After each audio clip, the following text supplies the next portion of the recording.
Et re tout le monde.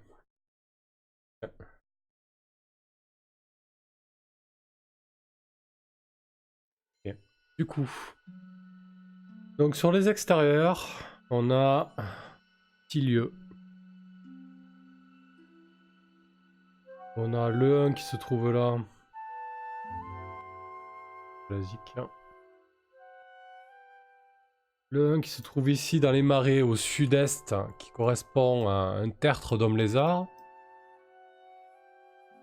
On a le 2 qui se trouve dans cette forêt là de conifères.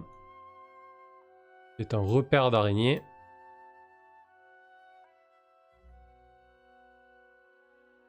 On a le 3 là, qui est le camp des brigands, qui se trouve vraiment au sud du château et très proche en fait.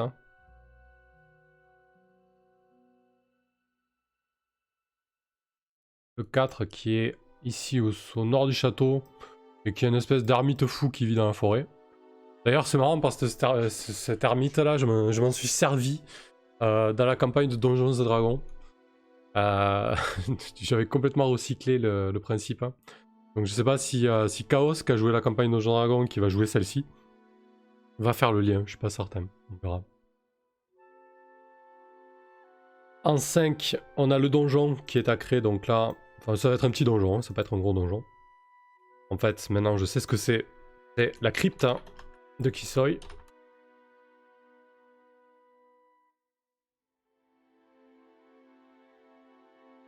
Et en 6, parce qu'on est quand même dans Donjons et Dragons, il va y avoir un dragon ici. Que les kobolds servent d'ailleurs. D'ailleurs, les kobolds, est-ce que je leur ai fait... Ah, je leur ai pas fait d'objectif. Bon, on verra, ce sera pas forcément nécessaire. Mais si, ils ont un but, mais ils ont pas d'horloge, quoi. Servir le dragon. Donc, euh, pour les hommes lézards, le 1. J'ai pas trouvé de cartes satisfaisantes. En fait, il y a certains lieux qu'on va jouer avec des cartes, et d'autres, on va pas jouer avec des cartes. Shivnem, il y a un pont sur la rivière ou des passages à guet? Oui, oui, il y a essentiellement des passages à guet. Elle paraît très épaisse comme ça, mais voilà. Certains endroits, on considérera qu'il y a des passages à guet. On verra comment se déroule l'exploration, mais oui. Peut-être pas des ponts, mais des passages à guet.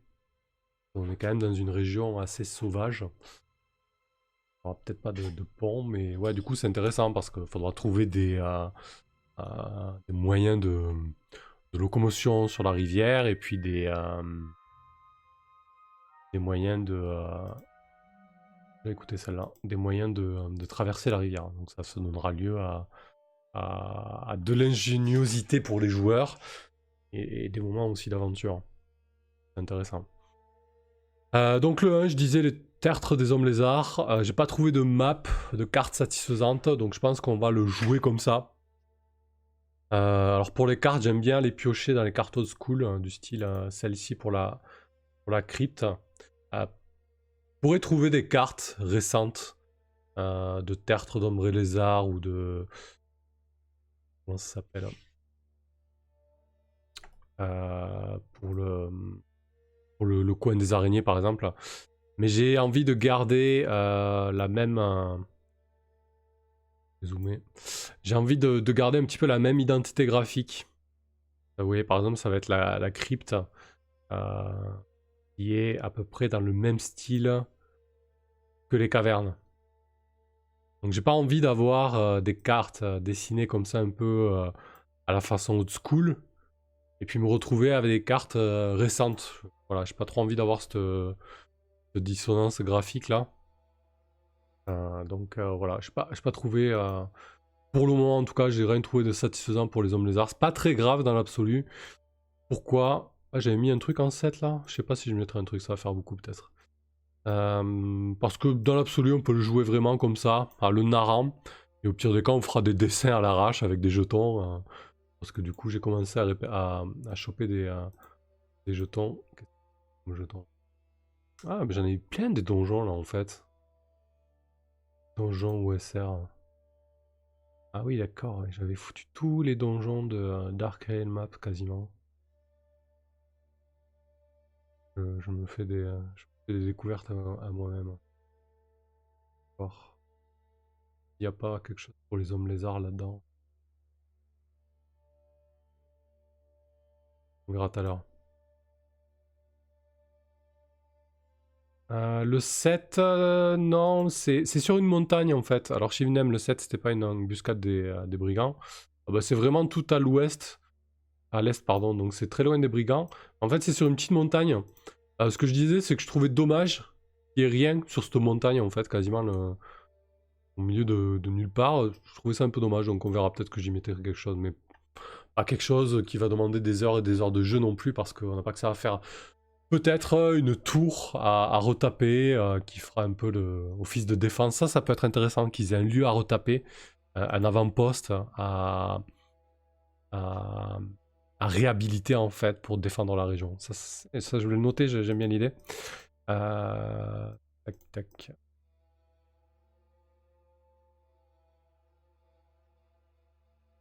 Extérieur 7.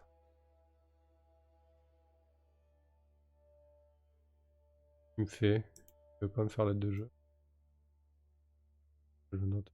Pas oublier. 7. L'avant-poste. Poste délabré. Voilà, j'ai fait d'en parler. Donc, les hommes lézards, je vais pas m'ennuyer, nous ennuyer avec ça. Concrètement, s'ils parcourent les marais pour explorer les marais, etc., bah, ils risquent de tomber là-dessus. En fait, c'est vraiment un tertre, donc c'est-à-dire que les hommes lézards sont enterrés plus ou moins dans des habitats troglodytes. Et du coup, ils sont normalement pas agressifs, mais si les PJ marchent sur leur terre ou respectent pas leur terre ou que sais-je encore, il se peut que ça tourne mal. Mais ça, on verra. Du coup, voilà, donc qu'est-ce qu'ils disent? Ils ne dérangeront pas les personnes qui sont dans leur région pendant la journée, sauf si celles-ci marchent sur le tertre qui abrite les antres boueuses de la tribu. Cela arrive, alors les mâles sortiront un par un de leur trou et attaqueront le groupe. Les mâles en tout attaqueront. Du coup, voilà, donc c'est pas ouf comme rencontre, mais ça donnera de la couleur un peu à la région. Parce que d'ailleurs, je vais noter les quêtes que je vais leur donner au départ. J'avais beaucoup aimé. Attendez, je vais vous montrer ça. J'avais beaucoup aimé ce qu'a fait Eric Niodan, donc l'auteur de Makato Monster. Il a mené le B2 avec son jeu. Et il a fait une espèce de tableau de quêtes en cours au château. Genre la châtelaine qui donne des quêtes. Est-ce que j'ai le sien ou le mien? En tout cas, je suis en train de upload le mien là. Et du coup, l'idée, c'est d'avoir une espèce de panneau d'affichage à l'entrée du château. La châtelaine et le château ont besoin que vous débarrassez les brigands de la région, que vous cartographiez la région. Ouais, voilà, donc ça ressemblera à ça. Donc là, pour l'instant, j'ai mis des trucs à la con dessus parce que je l'ai pas finalisé. Mais en gros, voilà, il y aura des quêtes à court terme, à long terme, que les PJ pourront consulter. Du coup, l'idée, c'est que il y en ait une des quêtes qui consistera à cartographier la région. Je trouve que c'est pas mal, j'aimais bien l'idée, parce que ça les obligera à aller un peu partout, quoi. Mais en même temps, elle est sacrément grande la carte. Donc, je le note, mais je réfléchirai peut-être à des règles d'exploration différentes, parce que sinon on va y passer la vie des rats, comme on dit. Pourquoi il veut pas que j'édite ça? Je vais me le noter là. 4. Cartographier la région. À voir. De toute façon, je pense que les joueurs vont être curieux, quoi. Ils auront cette carte, ils auront envie de l'explorer, c'est sûr, quoi. Donc voilà, il y a cette tertre d'homme lézard. S'ils passent dessus, ils peuvent potentiellement se faire attaquer. Il y a des pièces, il y a des œufs. Voilà. Bon. Ça casse pas trop à pattes à un canard, mais ça peut donner une scène sympa. Ça peut aussi être des alliés, les hommes lézards. Tout dépend comment comment les joueurs envisagent la rencontre. S'ils peuvent éviter de tout cramer et de tous les buter, ça peut être sympa aussi. Voilà, ils ont un peu d'intérêt à le faire, on va voir ce que ça donne. En tout cas, pour celle-ci, je prépare pas de cartes, parce que voilà, j'ai pas trouvé de carte à mon goût, et que ça a peu d'intérêt, on dessinera quelque chose à la volée. Ensuite, on a le repère des araignées. Bon, celui-là, j'avouerai que je n'ai pas recherché de cartes. Alors, est-ce que j'en ai dans ma pochette donjon ou SR? Peut-être pas, je vois que c'est surtout des cryptes, des cavernes et des machins. Je regarderai si j'en trouve une, mais pareil, franchement, en fait, il y a deux araignées. Deux araignées qui ont investi, très certainement, j'imagine bien, une vieille cabane de chasseurs ou de bûcherons ou de forestiers abandonnés, en fait. Et du coup, voilà, elles vont tenter de, de faire de l'un des PJ leur repas. Donc ça, pareil, hein, ça va très vite. Hein. Deux araignées veuves noires hein, ont filé leur toile entre les arbres de la région. Sous un tas de feuilles, tout près d'ici, se trouve le squelette d'une victime, un malheureux elfe. Ce qu'il portait est maintenant pourriture, sauf un bouclier tout sale qui semble ne rien valoir, mais en fait c'est un bouclier magique. Les objets magiques, je sais pas si j'aurai le temps de le traiter dans la préparation, mais je compte en remanier quelques-uns, parce que c'est souvent des épées plus 1, des boucliers plus 1, des armures plus 1. Alors c'est intéressant parce que c'est simple à gérer et que ça permet au PJ d'être plus fort, mais je trouve qu'en termes de jeu c'est pas ouf, parce que du coup, c'est pas des objets qui apportent du jeu supplémentaire ou qui permettent aux joueurs d'avoir des bonnes idées. Je trouve un peu dommage. Donc voilà, le 2 on va vite zapper, pas grand chose à dire. Deux araignées, un bouclier magique, des toiles et potentiellement des emmerdes. Le 3 c'est déjà un peu plus intéressant. On a ce fameux camp des brigands. C'est ici que campent une douzaine de guerriers chaotiques. Ils sont assez près pour pouvoir surveiller le château fort, mais assez loin pour ne pas être découverts par les patrouilles. Les membres de ce groupe sont le chef, le lieutenant, deux archers, 8 hommes armés d'épieux. Ils ont tous des pièces sur eux, du bon vin, et ils pillent en fait la route commerciale qui est ici. Il ne plaît pas à la châtelaine. Alors, j'avais envie bien évidemment, de parler du... bonsoir Whipping. De parler du chef de ce camp de brigands, en faire un chef ou une chef charismatique. Qui ça pourrait être? J'imaginais peut-être une ancienne ou un ancien du conseil, ou un proche de la châtelaine qui a été évincé, qui a été exilé en fait, et voilà, qui a pris le gauche, qui a pris les armes, et qui maintenant a une épine dans le pied du château, quoi. Je trouvais ça intéressant. On va dire que c'est un chef, un revanchard qui s'est fait piquer la place par la châtelaine. Donc je vais le créer là, viteuf. Pas trop parenthèse, chef des brigands.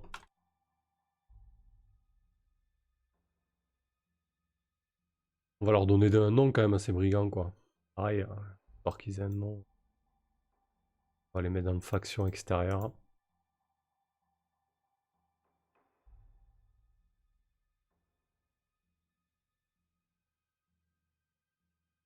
Ouais, je pensais à ça exactement. Quelqu'un de proche au niveau famille, un cousin, un demi-frère gênant, ouais.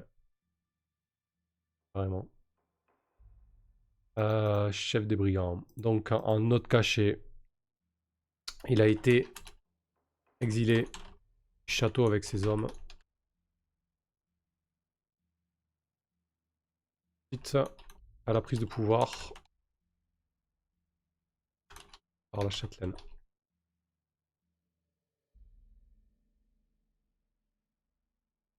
Est-ce que je repars dans le délire des frères et des sœurs qui font la guerre comme Sadia dans Ironsworn, je sais pas. Non, on va dire son cousin.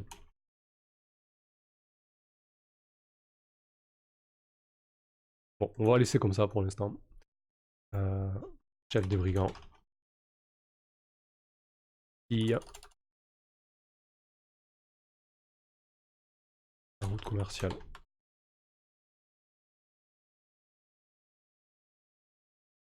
Voilà, donc ça c'est pour le PNJ. vous avez un nom pour ce chef des brigands, je prends. On va essayer de nommer les brigands quand même, histoire qu'ils aient un nom de classe aussi. Et surtout, je voulais voir...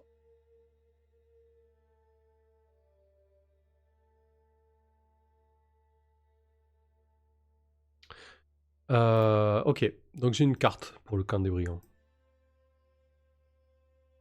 Ça va être quand même un petit enjeu. Pas mal.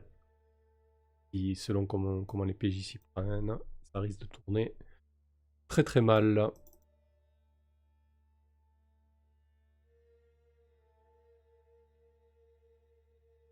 Ça c'est le stand. La troupe au sourire sanglant. J'ai une aime. Non, ils vont faire des ils vont faire des trucs dégueulasses avec les sourires, j'ai pas envie.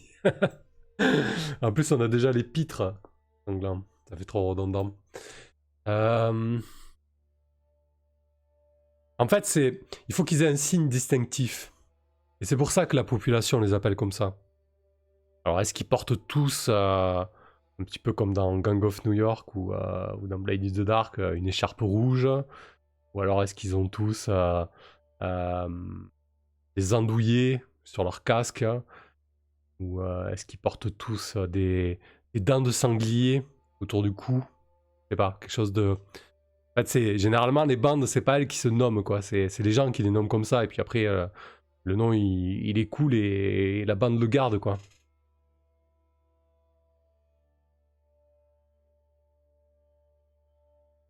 Allez, on a le temps d'y réfléchir. Pendant ce temps, je vais aller sur la bande des brigands.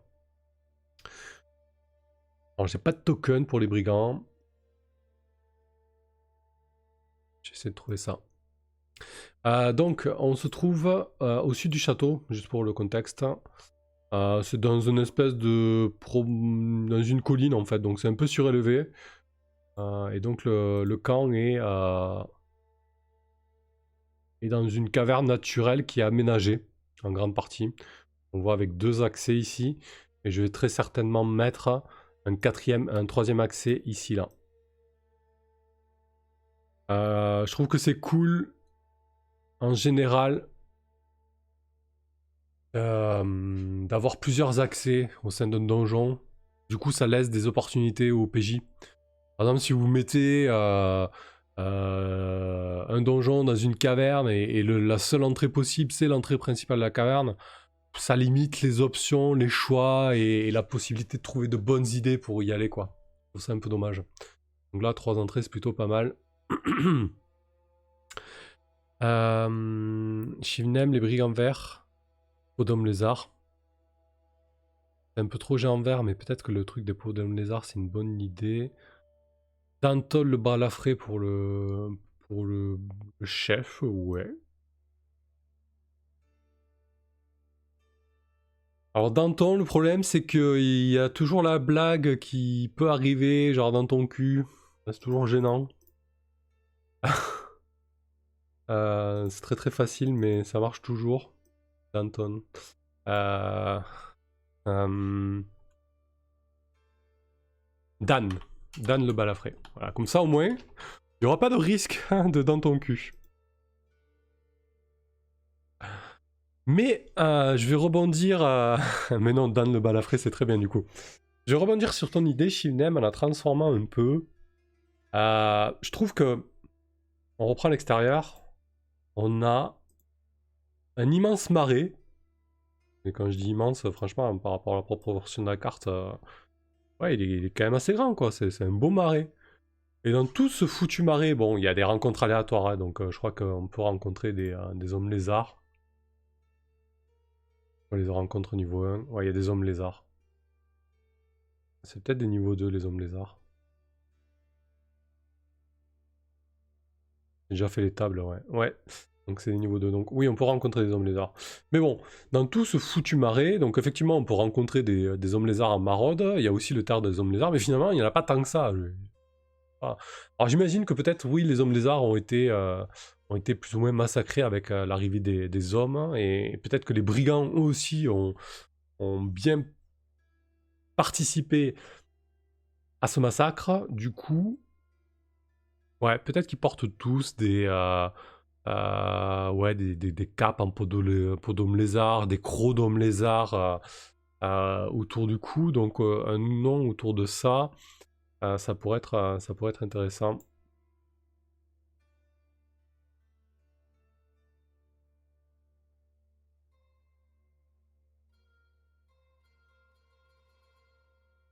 Ah! Je veux pas spoiler Walking Dead, c'est bon, ça spoil pas. Dans Walking Dead, à un moment, il y a une faction qui apparaît. euh, Ils se font passer pour des zombies. Et là, on pourra avoir des brigands qui sont en fait des hommes qui se font passer pour des hommes lézards. Donc en fait, ils se dissimulent sous des tissus en lambeaux et ils se mettent des masques comme ça d'hommes lézards. Ouais, ça pourrait être pas mal. Et alors que la châtelaine pense que Dan le balafré est mort en fait de son exil, mais non, il est toujours là, en train de la faire chier. Bon, allez, pourquoi pas. Du coup, on va les appeler les véreux. Un jeu de mots entre pourri et vert, hein, vous l'aurez compris. Mais bon, c'est les habitants du château qui les ont appelés comme ça.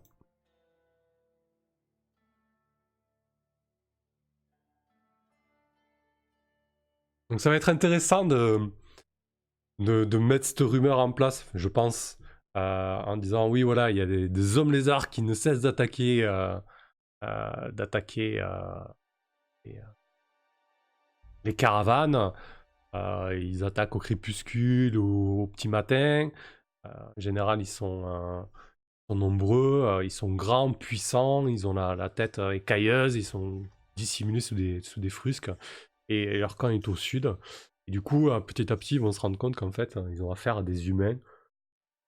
Peut-être que ça sera vraiment le choc de la rencontre. Pourquoi pas? On verra ce que ça donne. La bande d'hommes lézards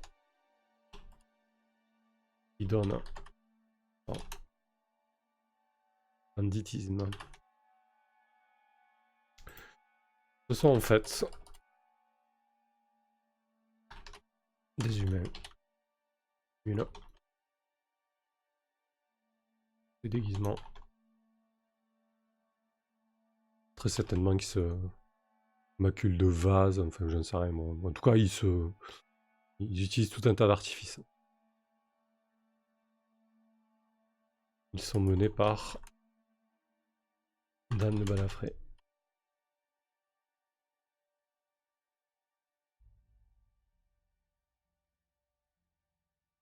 Whipping Scooby-Doo style, ouais c'est ça, ouais. À la fin ils vont tirer le masque du chef. Ah non. Ok, parfait. Alors, du coup, on va rebasculer sur... Je crois qu'en plus ça rigole pas quand même, hein, les brigands, hein, au niveau des stats. C'est à 7, ouais ça va. Alors du 12 plus au début, premier niveau pour les toucher. En fait, c'est les dégâts qui est assez impressionnant, quoi. Ça te fait direct du 1d6, quoi. Et les personnages au début ils ont quasiment pas de PV, donc les joueurs ont intérêt à être prudents, quoi. Sinon ça va mourir à tour de bras, quoi. Donc je disais qu'on a ce camp brigand. Bon, on va pas le détailler à donf, hein, parce que de toute façon, il est déjà bien détaillé ici. Moi, ce que je veux, c'est 3 entrées possibles. 1, 2, 3. Et je voulais aussi regarder si je pouvais avoir un token. Peut-être pas le faire maintenant. Le problème, c'est que si j'ai pas mes petits tokens pour les poser, ça va m'embêter. Ok, hein. Bref. Du coup, qu'est-ce qu'on a dans ce camp de brigands? Donc, le chef, le lieutenant, 2 archers, 8 hommes d'armes armés d'épieux. Donc ils ont tous 3 des 6 pieds d'argent, le lieutenant a 1 des 6 pièces d'or, le chef a 2 des 6 pièces d'or en plus. Ils ont tous une natte. Ah, ils étaient déjà un peu typés en fait, vous voyez? Ils ont une natte. On aurait pu les appeler les natteux, c'est nul. Et les archers ont un carquois supplémentaire avec 20 flèches. Il y a une barrique de bon vin et une souche d'arbre dans le campement. Ah, pardon, sur une souche d'arbre. Ah oui, ils campent à l'extérieur, mais bon, j'avais envie d'en faire un truc un peu plus Un peu plus sérieux. Ok. Les caravanes de commerce viennent de l'ouest, ouais, exactement. Mais je crois que même si elles viennent pas de l'ouest, ils peuvent les intercepter. Elles peuvent venir de l'est aussi, hein. De temps en temps, là, ils doivent faire un raid sur le carrefour, là.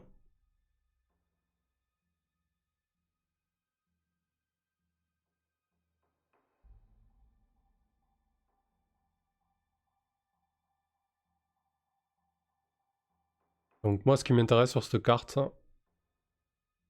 c'est les entrées. Bon, mes marqueurs.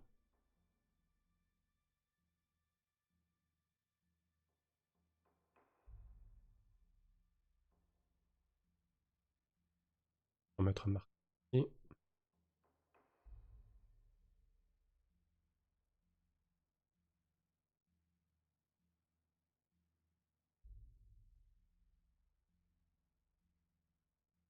Je suis en train de me demander si c'est une bonne idée de faire une aussi grande carte.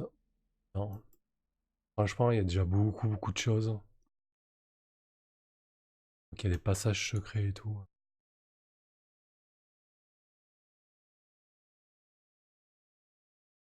Pas certain. Pas certain que ce soit pertinent.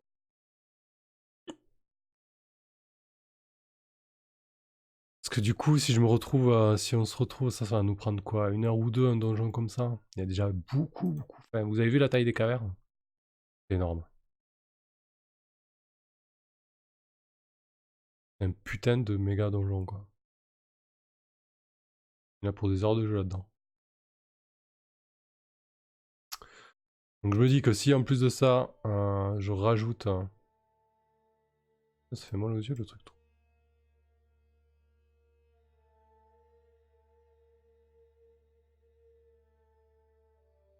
Ah ouais. Si en plus je rajoute d'autres donjons, ça va être chaud.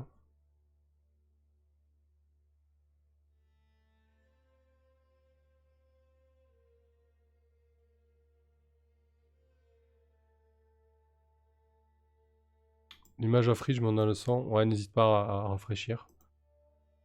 Ouais, j'hésite grandement quand même, hein.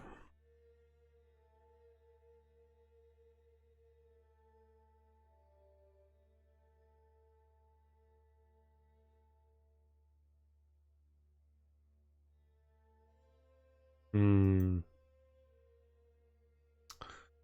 En même temps, je trouve ça un peu brut, là, cette histoire de brigands autour d'une souche. Ils sont 12, ils vivent à l'extérieur, un peu à l'arrache.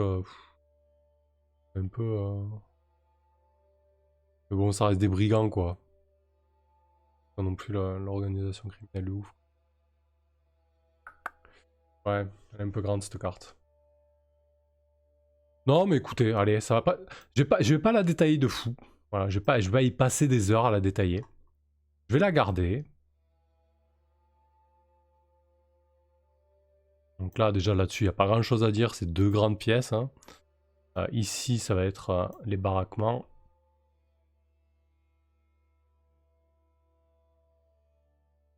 Ça va être d'autres baraquements.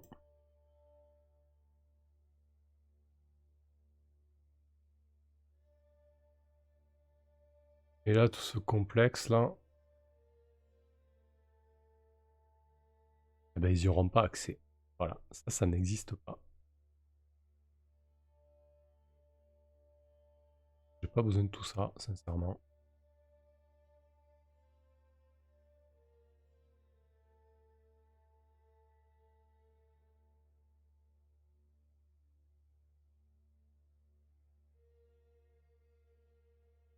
Mince. Elle est où cette carte? Elle est... Ah, pourquoi il me le remplit pas, lui, là?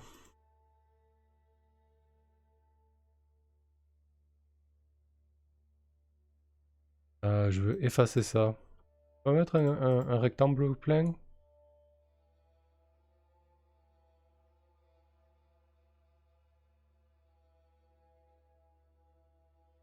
Ah si, c'est bon, ça marche. Hop, voilà. J'ai pas besoin, sincèrement, j'ai pas besoin de tout ça, quoi.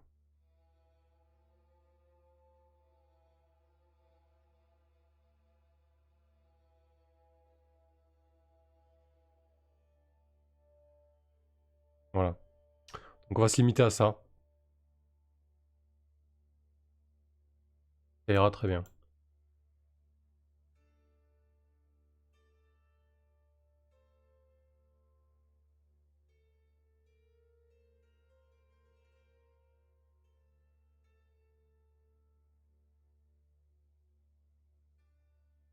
Est-ce que mon copier-coller va marcher?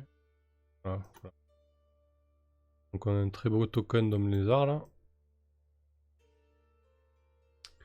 Donc ils sont combien dans ce bordel là?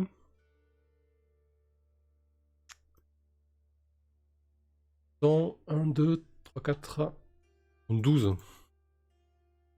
Ça va.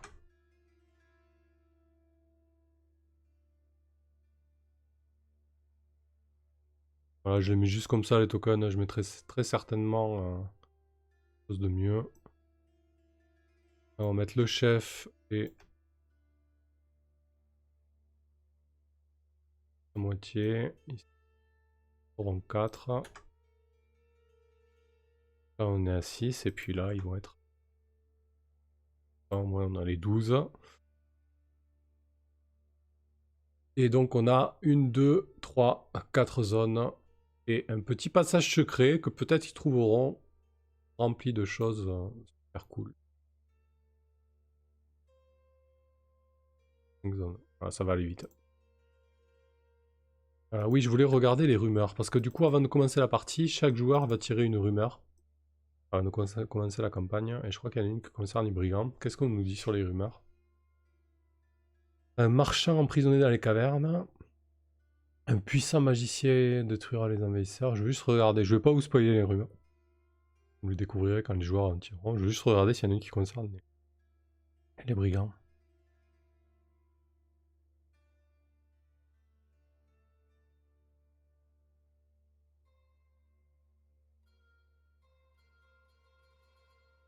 Non. Bien. Allez, du coup, camp des brigands. Je vais me rajouter là-dessus les notes des emplacements. Donc le 1, l'entrée double. 2 entrées percées à la roche avec un escalier naturel qui descend de mètres.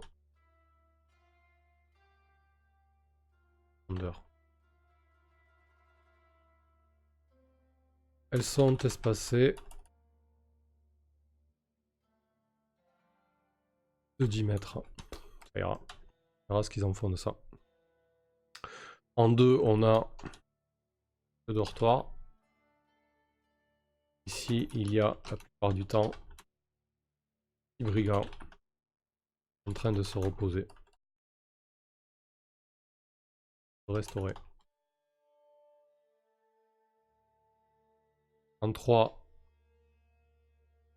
les quartiers du sergent. Là, il y a un sergent, hein, du lieutenant plutôt.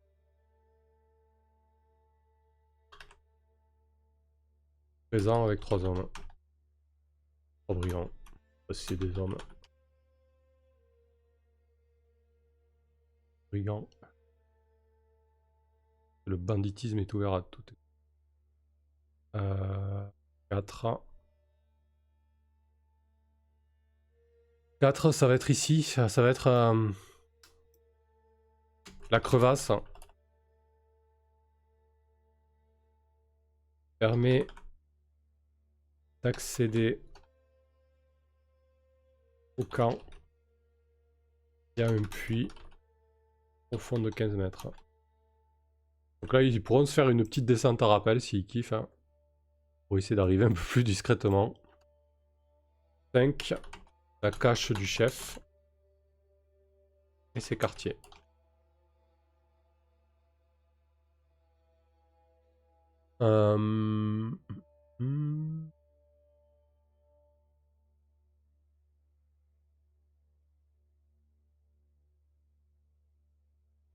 Je vais garder l'idée du vin.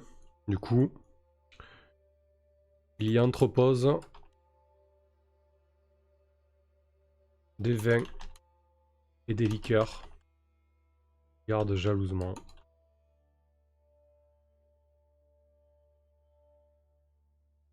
Voilà. On a le cas du brigand.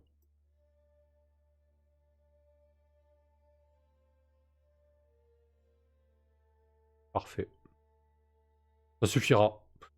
Bon voilà, par contre, selon où ils arrivent et comment ils s'y prennent, ils peuvent vite se retrouver avec 12 brigands sur la tronche. Hein. Dan de Balafré, Shivnem, un chef alcoolique, bah ouais, depuis qu'il s'est fait jeter du château, il a un peu mal vécu quand même. Il est un peu porté sur la boisson, disons. Très bien. Alors, ensuite on a en 4, l'ermite fou. Donc ça pareil, j'ai pas trouvé de carte satisfaisante, on va la jouer comme ça au croquis et dans nos esprits. Donc là, c'est en fait... depuis de nombreuses années, un ermite hante cette partie de la forêt, devenant progressivement de plus en plus sauvage, fou et dangereux. Il habite dans un énorme chêne creux dont l'entrée est cachée par un épais buisson. Déjà, rien que ça, c'est cool. Et pour trouver une carte qui aille comme avec ça, accroche-toi. Il y a à l'intérieur un tas de feuilles et quelques meubles rudimentaires. Même sa tasse et son assiette sont en bois et faites à la main. Ils ne valent rien. Sous les feuilles qui servent de lit à l'ermite fou, un petit coffre est enterré dans quelques centimètres de terre. Le coffre contient 31 pièces d'or, etc., etc. Une potion d'invisibilité, une dague +1. L'ermite a aussi domestiqué un lion des montagnes qui est resté perché aux aguets sur une branche du chêne, prêt à bondir sur tout intrus imprudent. Il attaque toujours en premier. Donc voilà, l'idée c'est qu'en fait ils vont se balader et puis ils vont peut-être tomber sur l'ermite. Et au début il va être super accueillant. Oh mes amis, mais qu'est-ce que vous faites là? Oh là là, je suis content de croiser des congénères. Venez donc prendre un thé chaud dans mon chêne creusé de mes mains. Et puis Vlam, il va péter les plombs, il va essayer de les trucider. Voilà. L'ermite a 30% de chance de se déplacer silencieusement et 20% de chance de dissimulation. La folie lui donne un bonus de +2 au toucher et un +2 aux dégâts normaux. Ouais, il est violent quand même, et son chat aussi. Hein. Donc on verra, soit je vais tenter l'approche sneaky, soit l'approche sociale, on verra comment ça se passe, je verrai sur le moment. Mais en tout cas c'est une rencontre assez violente, hein. il peut les dessouder quoi. Très très dur ce module, hein. Franchement, je pense qu'ils vont crever à l'appel quoi. Du coup, on va terminer là-dessus, ça sera très bien. Donc en 6, on va terminer sur le 5. En 6, très rapidement, ça va être un dragon. Alors j'ai pas regardé ce qui est proposé comme dragon dans SOE, là, dans le système je vais me servir pour jouer. Alors, les monstres.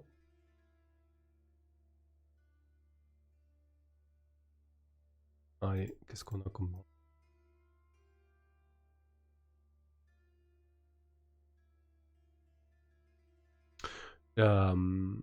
Ouais, OSE c'est génial parce que franchement le bestiaire il est hyper détaillé quoi. C'est vraiment tip top. Et c'est compatible avec tous les vieux modules. Ils ont vraiment tout répertorié, ils ont tout bien classé, c'est hyper lisible, hein, c'est génial. Dragon, on a le dragon noir bien évidemment, mais j'ai vu qu'il y avait un dragon vert, donc ça sera un dragon vert, hein, je vois pas... Ça pourrait être autre. Dragon vert. Jungle. Classe d'armure de 1. Bon voilà, on est sur du dragon, hein, donc quelque chose de très violent. Hein. Donc je vais juste noter la page. Je sais qu'il est là. Non, quoique. Je ferai, voilà, après, hors caméra, entre guillemets, je créerai la fiche et tout ça, mais ça vous intéresse pas, c'est pas hyper intéressant.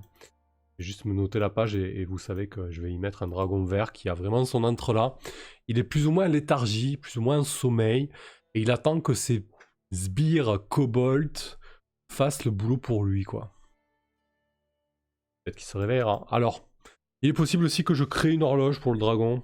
Du coup, quand est-ce qu'il se réveille, pourquoi il se réveille, voilà, c'est un peu indécis, donc ça serait peut-être bien de lui créer Lui créer une horloge, je me prends une note avec un point d'interrogation. Après, c'est super chaud un dragon parce que franchement, c'est violent quoi. Peut-être qu'on n'en verra pas la couleur, hein, s'il faut que je fais ça pour rien. Mais en tout cas, il sera là.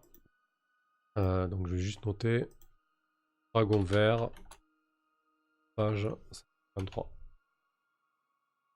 Hop. En 7, oui, en 7, intéressant. Alors, est-ce que j'ai une tour là dans les cartes que j'ai vues tout à l'heure? Bien. Une crypte.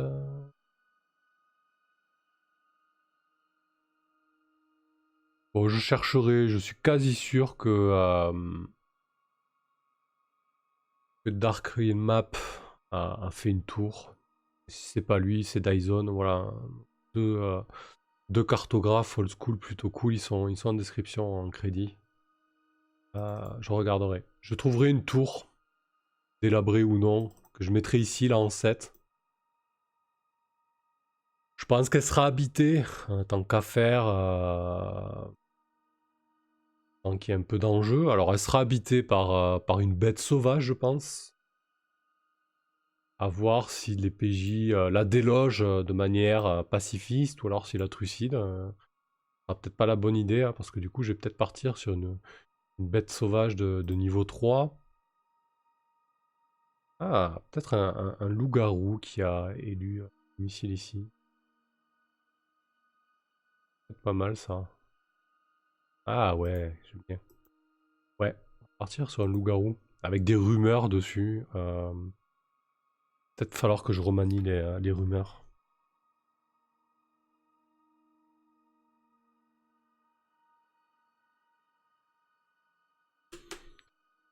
Donc 7, on a un avant-poste délabré, Nathan, réhabilité. Il est habité par un loup-garou.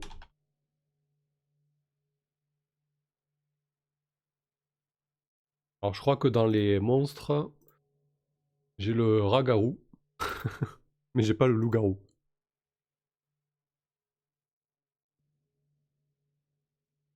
Ouais, mais en vrai, c'est général en fait. J'ai copié quoi. Donc stat classique. Voilà, on va les voir. Euh... Hop.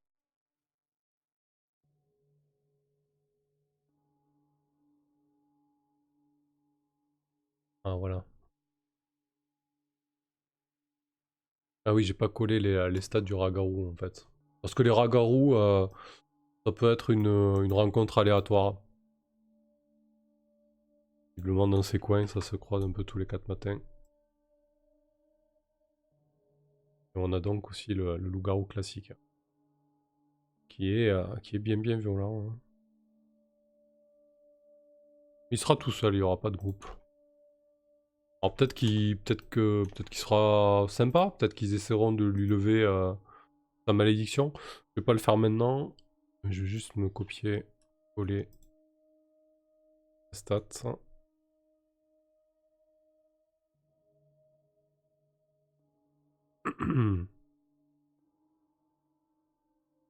Voilà. Donc, je vais mettre les stats du loup-garou ici. Est-ce que...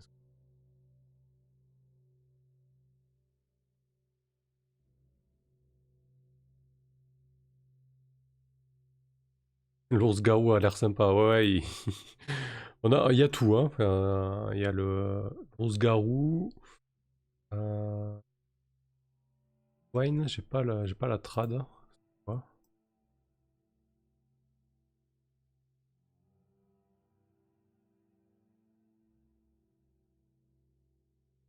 Ah oui, d'accord, c'est le porc. Donc il y a le porc-garou, l'ours-garou, le rat-garou, le sanglier, le tigre ouais, et le loup. Donc on va partir sur un loup, hein, tout ce qu'il y a de plus basique, hein. Mais bon, c'est quand même, voilà, c'est une belle bête, quoi. Bon, normalement, il vit en meute, mais bon, là, ce sera un individu isolé. On verra ce qu'ils en font, s'ils veulent tenter de lever sa malédiction. Donc en 5, on va avoir, ça va être là, on va conclure là-dessus. Dernière aventure extérieure. On va avoir la crypte de Kisoi. Avec une carte aussi. Carte de crypte. Voilà. Donc j'ai trouvé une carte de crypte que j'aime beaucoup. Bah, d'une, elle est belle. Et de deux, elle correspond à ce que je voulais faire. En fait, on voit que c'est une crypte qui a totalement été vandalisée, souillée, profanée. Et du coup, c'est les membres du culte d'Uxtar qui sont arrivés dans cette crypte de Kisoi, en passant par les cavernes du chaos et en arrivant ici. Ils ont totalement saccagé les cryptes, ils ont enlevé les corps, ils ont levé les corps, donc ils s'en sont servis comme des matières premières pour en faire des morts vivants. Et voilà ce qu'ils vont découvrir. Alors, ça va permettre deux choses. Ça va être un accès, comme je disais, aux cavernes du chaos. Ça va permettre d'annoncer la menace à venir du culte. Donc ça va nous donner une scène sympa. Et, euh, et surtout, ça va nous donner une exploration assez prudente des PJ. Parce que du coup, j'hésite à ne rien mettre dans cette crypte. À ne pas mettre de monstres en fait. Je vais plutôt mettre un environnement dangereux. Un air vicié, un sol encombré, la crainte de pièges, peut-être encore des pièges qui n'ont pas été déclenchés par les précédents visiteurs. Des choses comme ça. Alors, je suis pas sûr qu'on ait le temps de tout faire, mais mon idée principale est là. Quoi qu'il en soit, je sais que là-haut, ici, c'est l'accès aux cavernes du chaos. Ah, c'est acté, on peut y aller.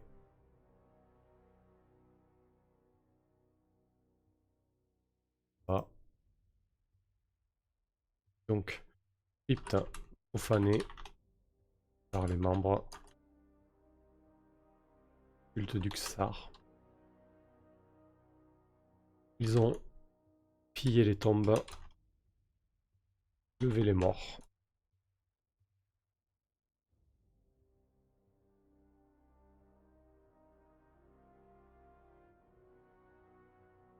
Shimnem, une main animée, Famille Dams. Ouais, ça marche toujours. Je l'avais fait le coup des mains animées, mais dans un scénario d'Eclipse Phase, avec des mains robotiques vérolées qui les attaquaient. Bref.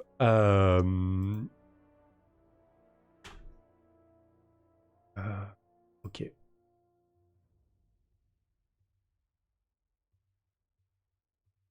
Donc le 1, ça va être l'accès aux cavernes du chaos.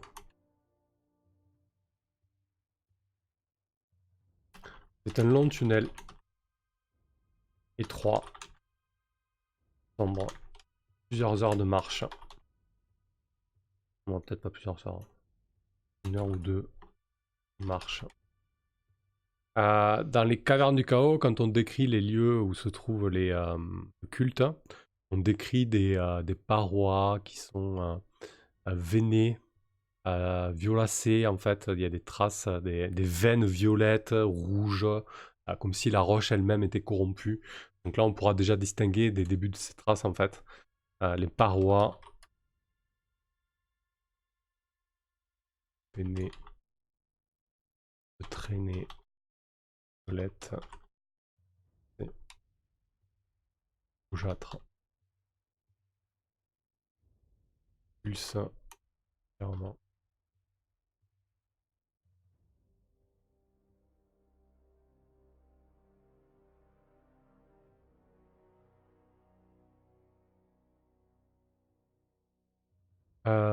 Voilà, après, ça va faire un petit peu long, donc je On n'aura pas le temps de le faire entièrement ce soir. Pas très grave parce que bon, ça va être essentiellement des tombes brisées, des choses pillées. Mais je vais quand même réfléchir à faire quelque chose de cool. Mais là, on n'aura pas le temps. Donc, je vais pas me lancer dedans. On va débriefer ce qu'on vient de faire ce soir. Ça ira très bien. Ok. Du coup, voilà pour cette deuxième session de préparation sur The Keep on the Borderlands. Je suis pas certain de faire un troisième live de préparation. À voir. Je trouve que déjà 4 heures de préparation en live c'est pas mal. J'ai peur qu'au bout de 5-6 heures, bah, ça lasse pas mal de monde. Après c'est toujours utile, moi ça me gêne pas en fait de me mettre en direct, de préparer. Du coup ça me permet de bosser aussi sur le scénar de manière efficace. Pendant 1 heure ou 2 je sais que je fais ça et je fais pas autre chose. Donc peut-être pourquoi pas la prochaine fois dans 2 semaines on attaquera la crypta, c'est pas une mauvaise idée. Alors peut-être on fera pas 2 heures cette fois-ci. Parce qu'il reste pas grand chose à faire concrètement, il reste la crypte, il reste pourquoi pas essayer de toucher un peu aux objets magiques. C'est à peu près tout, parce qu'après là, niveau préparation, je suis ok, hein, il reste que ça. Après moi, ce qui me reste à titre personnel, c'est la préparation comme faire tous les tokens, histoire d'avoir des tokens sympas lorsqu'on en aura besoin pour certaines rencontres, notamment dans les cavernes, parce qu'on va pas mal jouer avec la carte. Ça permet aussi de garder un compteur de points de vie et dans ce genre de jeux qui sont quand même tactiques un petit peu. Mais voilà, c'est surtout que je vais essayer d'avoir des tokens en noir et blanc, comme j'ai fait là pour les lettres, hein. Voilà, des tokens, tokens comme ça quoi en fait. Ou ah mais vous les voyez pas là, je suis con. Des tokens comme ça, donc qui sont quand même un peu old school. Du coup, c'est un peu compliqué, ça demande pas mal de recherche, de boulot. J'espère avoir le temps pour proposer une identité graphique comme ça à la partie. On verra. Quoi qu'il en soit, ouais, je pense que je ferai quand même le troisième live, au moins pour faire la crypte, hein. Je pense qu'on peut en faire quelque chose de sympa de ce lieu. Et au pire des cas, ça durera 1 heure et pas 2, hein, c'est pas très grave. On verra bien. Shivnem, Dak, les prochaines lives, c'est pour quand? Lundi, on joue la dernière session à Night Witches parce qu'on va arrêter la campagne pour diverses raisons. Et jeudi, c'est The Sprawl. Voilà. Et ensuite, je balancerai le calendrier pour la deuxième quinzaine de décembre. Avec les fêtes au milieu et tout ça, ça va pas être simple, mais voilà. Il y aura quand même un live ou deux, donc on verra. Ok, du coup, c'est pas mal là, voilà, ça y est, je touche à la fin. En tout cas, si je prenais le B2 tel que je l'imaginais, là, j'aurais fini. C'est juste que je tiens à mettre un lieu sympa pour le point 5, donc qui est ce trajet vers les cavernes du chaos. Ça rentrer dans un immense donjon, cette crypte me semble être une bonne idée. Un lieu profané comme ça de cette déesse qui vient d'être assassinée. Ça permettra aussi de renforcer le lore dans lequel on va jouer. Voilà les finitions exactement chez Nem. Bah, écoutez, merci à toutes celles et ceux qui ont assisté à cela et puis qui regarderont les rediffusions aussi. Je vous dis à plus tard et on se retrouve donc lundi pour Night Witches. Voilà. Allez, merci à toutes et à tous. Salut. Bonsoir. Je vais pas y arriver.